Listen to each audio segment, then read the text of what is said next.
So I hope this is filming video.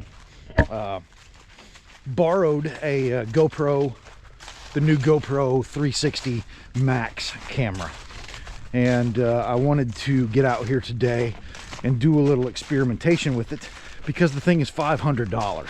So here we are. We're out in the woods. This is a local, like a state park that I'm walking around in today, and just figured that it's cool enough. It's Sunday afternoon, late. I figured everybody would either be in church or at home chilling. So I'm out here by myself in the woods and brought the big camera. Get some other photos to do, but I did want to try out this Max 360.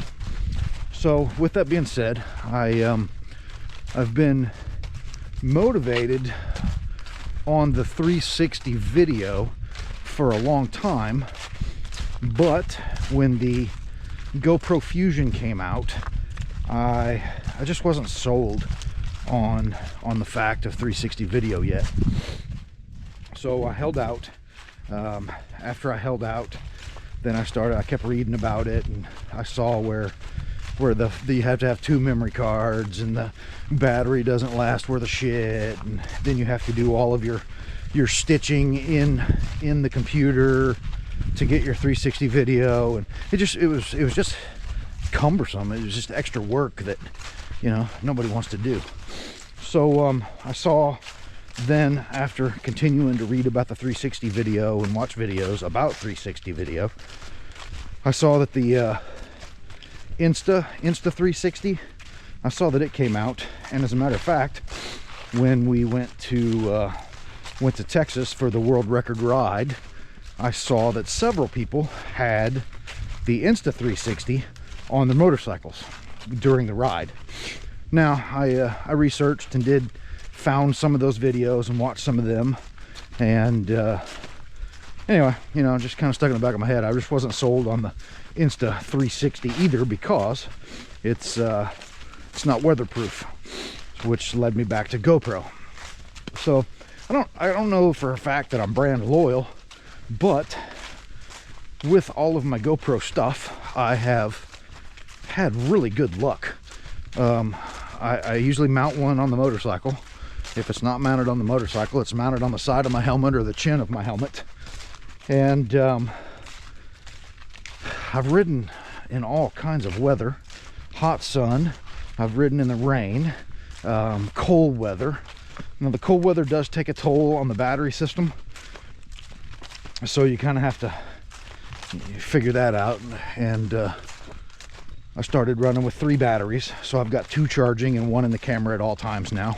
We can talk about that later for my camera setup on the motorcycle. But anyway, this 360 came out, the new 360.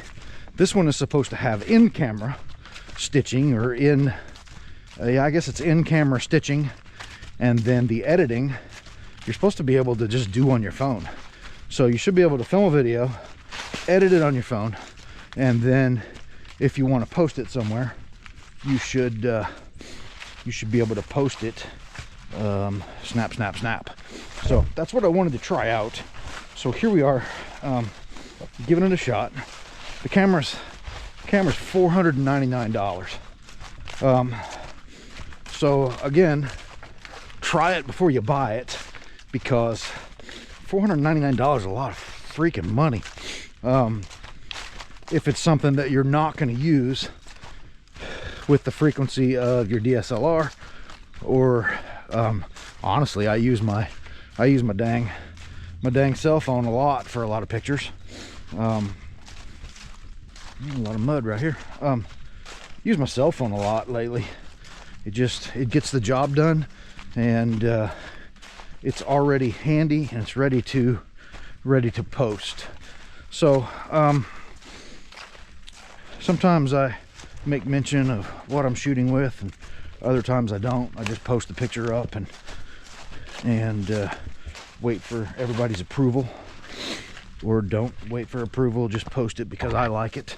6 of one, half a dozen of the other. Anyway, here we are. So I am going to quit talking. I am going to stop this part of this video with me talking, and I'm going to extend the pole out, and we're just going to walk a little bit with the 360 part of the camera going. Hang on.